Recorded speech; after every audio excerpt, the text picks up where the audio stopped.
और ए के सिंह। और आज फिर हम अपने संपूर्ण बाल विकास को देखेंगे। संपूर्ण बाल विकास में से हम क्या देख रहे हैं, क्वेश्चन आंसर देख रहे हैं, और क्वेश्चन आंसर के साथ साथ हम क्वेश्चन आंसर के पैटर्न को और उनके एक्सप्लेनेशन को भी समझ रहे हैं कि ये आंसर किस तरह आ रहा है और आंसर को किस तरह से हम काटना है। और आपको जो है संडे को, यानी इस संडे को या मंडे को, आपको नेगेटिव और पॉजिटिव वर्ड्स की वीडियो मिल जाएगी, जिससे क्या हो सकता है, आप किसी भी क्वेश्चन को सॉल्यूशन के तौर पर, यानी कि उसे यूज़ कर सकते हो उसके ऑप्शन को काटने के लिए। ठीक है, चलिए तो आज की क्या है, सीडीपी की वीडियो देखते हैं और सीडीपी की क्लासेस में हम जो क्वेश्चन आंसर देख रहे हैं उनको देखते हैं। चलिए तो शुरू करते हैं आज की वीडियो। क्वेश्चन नंबर पहला क्या कहता है, यानी कि 11 नंबर क्या कहता है, वायगोत्सी भाषा को किस प्रकार देखते हैं। आपको ये जो क्वेश्चन है एज इट इज क्वेश्चन भले ही एक बार सीडीपी में आ चुका है, पर ये क्वेश्चन अगली बार आपको हिंदी में देखने के लिए मिलता है। तो ये ध्यान रखना, कभी भी जो भाषा से संबंधित क्वेश्चन हो और वो आपके सीडीपी में आया हो या सीडीपी में आपने देखा हो ओल्ड पेपरों में, तो ये ध्यान रखना वो आपको हिंदी, अगर आपने लैंग्वेज हिंदी ली है तो उसमें भी आपको देखने के लिए मिल सकता है। इस चीज़ का आपको मैं पहले से ही बताता आ रहा हूँ कि ये रूल्स जो है ना सीटेट के, ये कहीं ना कहीं आपको पता होने चाहिए। तो सबसे पहला क्या करा, भाषा अधिगम प्रक्रिया में बाधक है, यानी कि अधिगम प्रक्रिया में बाधक नहीं है, अधिगम प्रक्रिया के लिए एक तरह से वरदान है। भाई आप ये जो वर्डिंग लिख रहे हो, यानी कि पहला ये क्वेश्चन है और ये 4 ऑप्शन है। अगर आपको हिंदी भाषा नहीं आती तो क्या आप क्या पढ़ पाते, यानी हिंदी भाषा का एक भी वर्ड नहीं आता। जैसे मान लीजिए कोई अंग्रेज है, ठीक है, अंग्रेज को क्या कहें, ये पढ़ के बताओ, कहेगा पता नहीं क्या लिख रहा है, यानी कि इस तरह यही कहेगा कि नहीं। और वही चीज़ अब मैं इंग्लिश, यहाँ पर इंग्लिश को डिनोट करके, यानी कि लय वो वाइगोत्सी जो है उसके बारे में लिख दूँ, वाइगोत्सी व्यूज़ लैंग्वेज, तो क्या कहेंगे आप, कहेंगे यार हिंदी में, इंग्लिश में समझ में नहीं आ रहा। तो वही है, भाषा क्या होती है, भाषा क्या करती है, किसी भी ज्ञान को प्राप्त करने का साधन है। तो ये भाषा के लिए सबसे इम्पोर्टेंट है। सबसे दूसरा का देखते हैं, भाषा एक सांस्कृतिक उपकरण है जो अधिगम को सुसाधित करता है। ठीक है, सही बात है।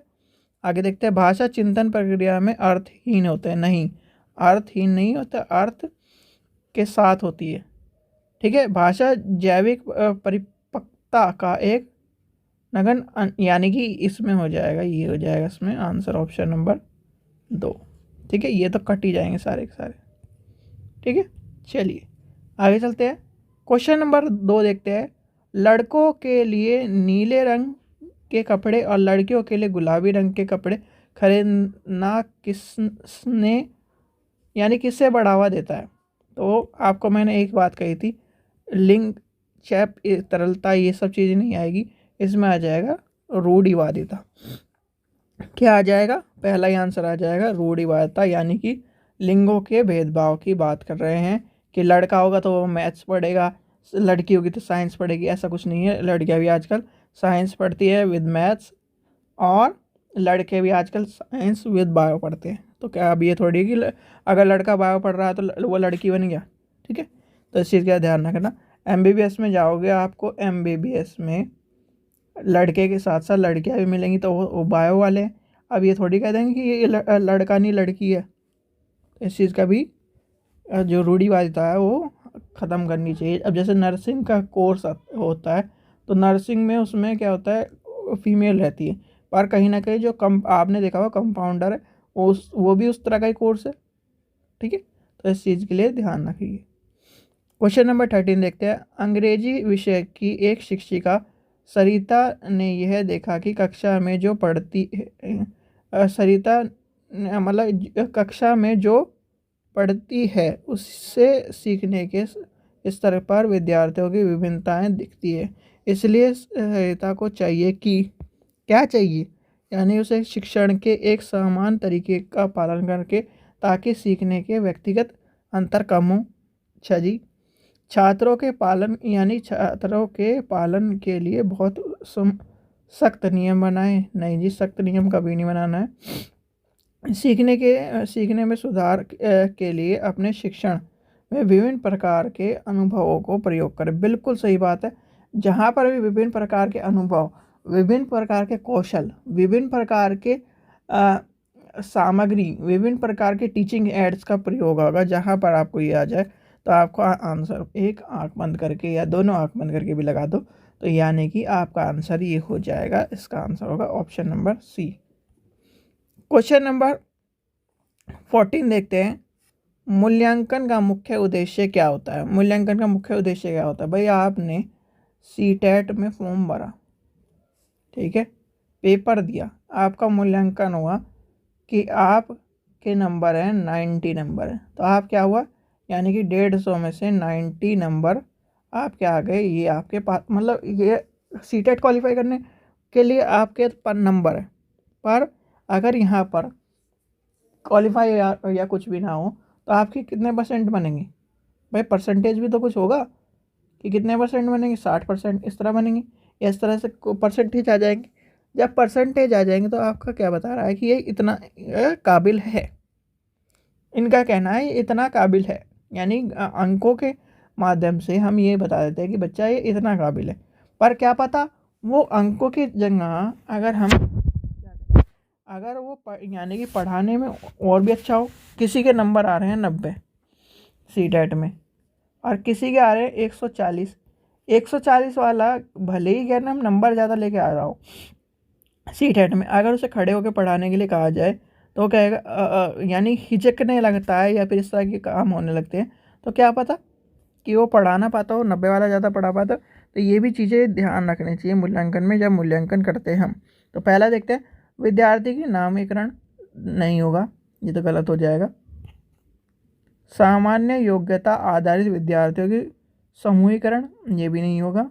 विद्यार्थियों की अधिगम प्रगति को समझना, बिल्कुल। मूल्यांकन होता ही किस लिए? मूल्यांकन होता है कि बच्चे को समझना कि उसने कितना ज्ञान प्राप्त कर लिया है, कितना उसे समझ में आ गया, कितना कम अंक पाने वाले विद्यार्थी को अवरोधित करना, ये नहीं होगा, ये गलत होगा। नंबर चाहे कम हो, एक चीज़ जब आपने देखो सीटेट 2011 से लेकर आपने 19 तक के पेपर देखे होंगे तो उसमें आपको 2 बार या 3 बार में एक क्वेश्चन मिला होगा कि अगर बच्चा फेल हो जाता है तो किसकी गलती है? टीचर की गलती है, बच्चे की गलती है, कि बच्चा पढ़ नहीं रहा है, या व्यवस्था की गलती है? तो उसमें क्या है, आपके जो दोनों चीज़ सही होंगी। टीचर की गलती है, क्यों? क्योंकि टीचर ने सही तरह नहीं पढ़ाया है उससे, ठीक है। और व्यवस्था की गलती है, जो व्यवस्था करी गई है, ठीक है। इस चीज़ का ध्यान रखना। तो इसका आंसर क्या होगा? इसका आंसर हो जाएगा ऑप्शन नंबर बी। और सॉरी, अधिगम की प्रगति यानी कि प्रगति समझने की, यानी कि अधिगम प्रगति को समझने की आ जाएगा सी। चलिए क्वेश्चन नंबर नेक्स्ट देखते हैं। क्वेश्चन नंबर नेक्स्ट कह रहा है 15 क्या कह रहा है, मूल्यांकन की प्रक्रिया में विद्यार्थियों को शामिल करके मूल्यांकन की प्रकृति में किस प्रकार का बदलाव आता है? तो किस प्रकार का बदलाव आता है? तो उसका आंसर होगा आपका अधिगम का मूल्यांकन अधिगम के लिए मूल्यांकन हो जाता है। रचनात्मक मूल्यांकन योगात्मक मूल्यांकन में बदल जाता है। व्यापक मूल्यांकन अव्यापक मूल्यांकन में बदल जाता है। सतत मूल्यांकन असतत मूल्यांकन में बदल जाता है। तो इसका क्या आंसर होगा? इसका आंसर हो जाएगा आपका ए। अधिगम का मूल्यांकन जो यानी अधिगम का मूल्यांकन आपका असेसमेंट फॉर लर्निंग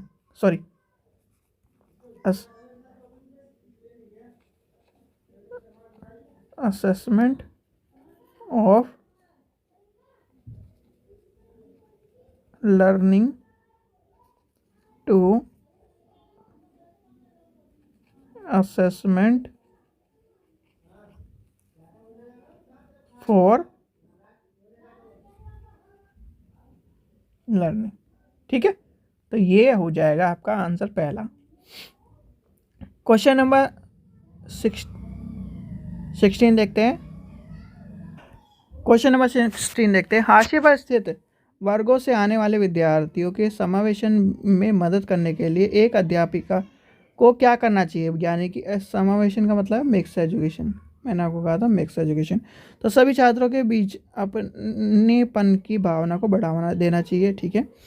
कक्षा में यानी कि कक्षा के जो सामान उनके काम ये जो काम काज जो इस तरह के जो जो लोग होते हैं जिनके क्या बोलते हैं जो एक तरह से या फिर एक तरह से जो मान के चले जो पिछड़ी जाती जाती है वो क्या होगा हाशिए वर्ग में। तो इसमें क्या है कक्षा के सामने उनकी कमजोरी को उजागर करना चाहिए। नहीं जी इस तरह की कभी भी गलती मत कर देना, नहीं तो क्या होगा आपकी क्लास तितर बितर हो जाएगी। उन्हें एक अलग सेक्शन में पढ़ना चाहिए, बिल्कुल भी गलत नहीं है, गलत काम कर रहे हैं आप। सभी छात्रों के लिए मानकीकृत पाठ्यक्रम का प्रयोग करना चाहिए। अब मानकीकृत पाठ्यक्रम का जो प्रयोग है यहाँ पर बच्चे इसमें कर देंगे सही। पर सबसे पहली बात, सभी छात्रों के बीच अपनेपन की भावना को बढ़ावा देना है, ये आपको करना है। अगर आपने ये कर लिया तो क्या होगा, उन्हें लगेगा कि हमें ये जो हास्य है हम या फिर अलग थलग कहीं ना कहीं जाती है, इस तरह से हमारे साथ भेदभाव हो रहा है, हमारे साथ टीचर भेदभाव नहीं कर रहा है। मानकीकृत जो पाठ्यक्रम होता है वो कहीं ना कहीं हमारे यानी कि टीचिंग में आता ज़रूर है, पर सबसे पहला जो इम्पोर्टेंट होता है आप क्या हो, आप यानी कि आप किसी से प्यार कर रहे हो या फिर आप मान लीजिए आपका छोटा बच्चा है, ठीक है, फादर हो, मदर हो, दादी हो, दा हो, चाचा हो, चाची हो, कोई भी हो, आपने देखा होगा कि वो जो उससे प्यार करता है वो उसके पास ही जाता है, चाहे आप कितना भी उसे रोक लो, कुछ भी कर लो, ठीक है। तो यही क्या है, अपनेपन की जब भावना आ जाएगी उसमें तो क्या होगा, उसके पास जाएगा। और वही अगर हम इन बच्चों के साथ जो कहीं ना कहीं समाज में दबे कुचले हैं और इस तरह से हैं, उनके साथ आप टीचिंग के तौर पर भावना करोगे। जैसे कहते हैं ना कि जब आपने देखा होगा बहुत सारी यूट्यूब पे या कहीं भी इस तरह के देखा होगा कि क्या कर रहे हैं कि बच्चा क्या रोने लग रहा है कि टीचर का ट्रांसफ़र हो रहा है, तो वो इसीलिए रोता है भैया कि उसमें क्या हो जाती है, अपनेपन की भावना आ जाती है। वो उस टीचर को खोना नहीं चाहता कि जो उसने हमारी इतनी इज्जत करी, जो हमें अपना प्यार लेके बैठा है, वो हमारे से एक पल में अलग हो जाएगा। चाहे आप ही हो, आप करके कहीं देखो कि अगर आपसे कोई जो आप जिससे आप प्यार करो या फिर कोई भी हो आपसे अलग हो जाए तो इस तरह क्या होगा। तो यही आपके लिए चीज़ों को लेके चला जाता है। क्वेश्चन नंबर 17 देखते हैं। कक्षा में एक दृष्टिबाधितता से जूझते शिक्षार्थी के समावेशन को बढ़ावा देने के लिए एक अध्यापिका को क्या करना चाहिए। क्या दृष्टिबाधित है तो उसे बोल बोल के समझाना चाहिए, यानी कि सांकेतिक भाषा, यानी कि उसे क्या करना है, जानकारी मौखिक रूप से वितरित करनी चाहिए, इस तरह की चीज़ें आनी चाहिए। यानी कि ये हो जाएगा पहला ही क्या है, उसे जितना बोल बोल के समझाओगे भाई वो क्या है, उसे आँख मतलब वो देख नहीं सकता तो उसे बोलोगी तो। सांकेतिक भाषा का प्रयोग तब करा जाता है जब बच्चा, यानी कि सांकेतिक भाषा कब होता है, जब बच्चा बहरा हो, यानी कि जिसे कहते हैं कि वो सुन नहीं सकता, तो उसके सांकेतिक भाषा का प्रयोग करा जाता है जो उसे संकेतों को देख सके। पर जहाँ पर क्या होगा, जो बच्चा क्या बोलते हैं दृष्टिबाधित होगा, तो उसे क्या करेंगे, ज़्यादा से ज़्यादा चीज़ों को मौखिक रूप से प्रदान करेंगे, ठीक है, या फिर ब्रेल लिपि से। चलिए क्वेश्चन नंबर 18 देखते हैं। एक विशिष्ट अधिगम असमर्थता पाठ वैकल्य की क्या विशेषता होती है। भाई अब इसमें क्या है, आपको क्या बता रहा है, डिसलेक्सिया बता रहा है, डिसग्राफिया बता रहा है, डिसकैलकुलेशन बता रहा है। तो इसमें क्या बता रहा है, डिसलेक्सिया। मैंने आपको कहा था, इसलिए ये जो क्वेश्चन है इस चीज़ का ध्यान रखना। पाठ की बात कर रहा है, पाठ क्या कर रहा है, पाठ को क्या करने की बात कर रहा है, पढ़ने में कठिनाई हो रही है, लिखने में कठिनाई हो रही, और जो गणित में कठिनाई हो रही है, इन तीनों के सबसे ज़्यादा पूछे जाते हैं। यानी कि लेक्सिया मतलब, लेक्सिया क्या होता है, पढ़ने की बीमारी, ग्राफिया क्या होता है, लिखने की बीमारी, और कैलकुलेशन मतलब क्या होता है, गणित की बीमारी। यानी कि आपका क्या पूछ रहा है इसमें, पाठ वैकल्य, यानी कि लिखने में बोध की कठिनाई हो रही है उसे, तो इस चीज़ का हो जाएगा आंसर। देखिए जब आपका मतलब बच्चा क्या करता है, जैसे ईशान अवस्थी वाली कहानी आपने देखी होगी, तारे ज़मीन पर। तो तारे ज़मीन पर उसे क्या था, उसमें दोनों चीज़ें एक तरह से थी, यानी कि वो कहीं ना कहीं लिखता था ये था और वो लिख देता ये था, ठीक है।